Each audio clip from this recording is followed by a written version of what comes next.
উজনিলৈ যোৱাত বাধা কৰিশ্মাৰ যিকোনো মুহূৰ্তত গ্ৰেপ্তাৰ হ'ব কৰিশ্মা নাথ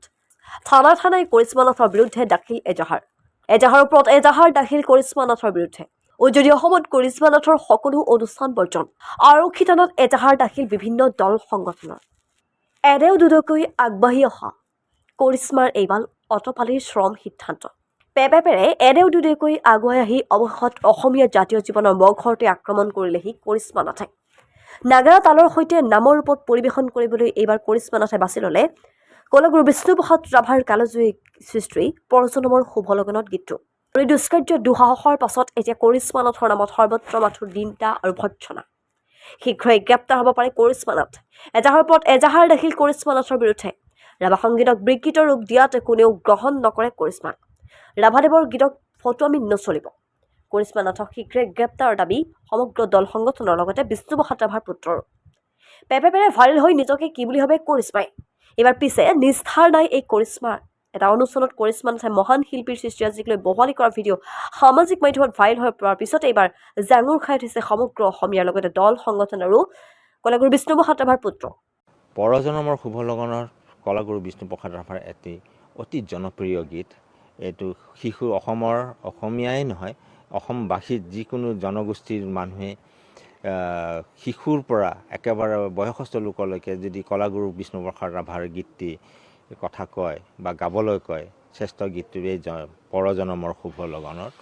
যদিহে আমাৰ হৈ দেখা এই গীতটি কালি হঠাৎ মই সামাজিক মাধ্যমত দেখি আৰু শুনি মই আচৰিত হ'লোঁ কাৰণ কৰিশ্মা নাথ নামৰ ছোৱালীগৰাকীৰ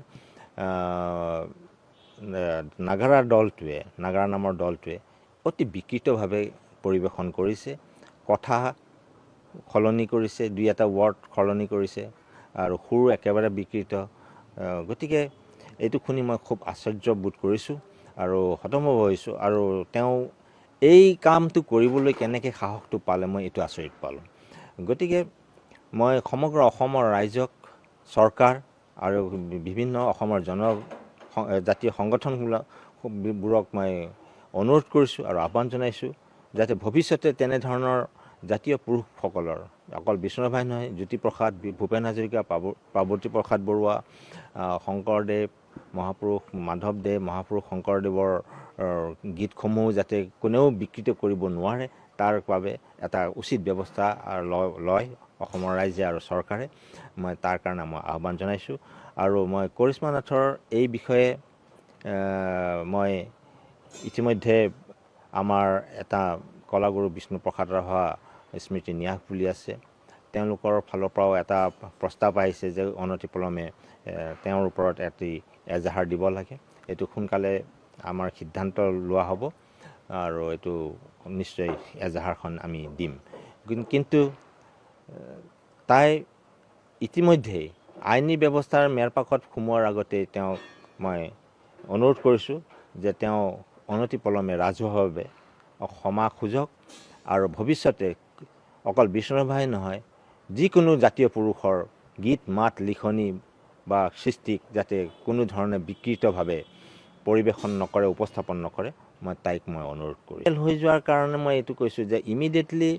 এই গীতটো ভাইৰেল হোৱাটো বন্ধ কৰিব লাগে আৰু যিয়ে এইটো আপলোড কৰিছে ইউটিউবেই হওক বা অন্য ছ'চিয়েল মিডিয়াতে হওক সেইটো তেখেতক মই অনুৰোধ কৰিছোঁ যে এইটো যেন মুচি দিয়ে অকল জাতীয় স্বাৰ্থত তেওঁ যদি সঁচাকৈ অসমীয়া হয় অসমীয়া জাতিৰ প্ৰতি যদি তেওঁৰ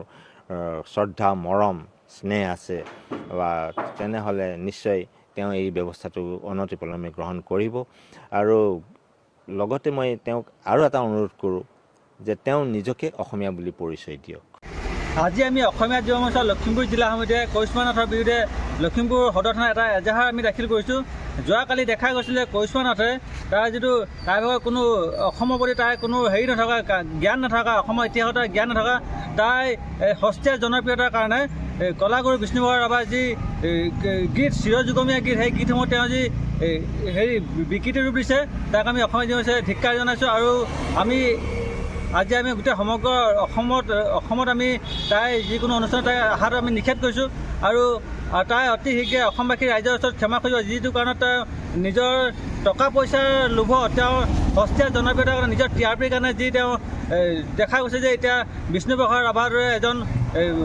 ব্যক্তিক তেওঁ যি অপমান কৰিছে সেইটো অকল তেওঁকে অপমান কৰা নাই, তেওঁ গীতসমূহ অপমান কৰে সমগ্ৰ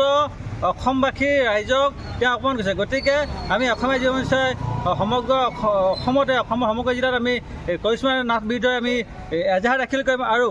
যাতে কোনো কাৰণত কৰিশ্মা নাথে উজনি বা নামনি অসমতে তাৰ কোনো ধৰণৰ অনুষ্ঠানৰ জৰিয়তে তাই ভাগ ল'ব নাই, তাৰ বাবে আমি সকলো হেৰি কৰি দিছোঁ, আমি সকীয়াই দিছোঁ। আৰু অন্যথা যদি কোনোবা যদি দলে যদি বা কোনোবা অনুষ্ঠানত যদি তাইক যদি ভাগ ল'বলৈ তাই অনুষ্ঠানত যদি আগভাগ দিয়ে, তেতিয়া আমি অসমীয়া যুৱ মঞ্চই সেই উদ্যোক্তাসকলৰ ওপৰত আমি তীব্ৰ ব্যৱস্থা গ্ৰহণ কৰিবলৈ বাধ্য হ'ম।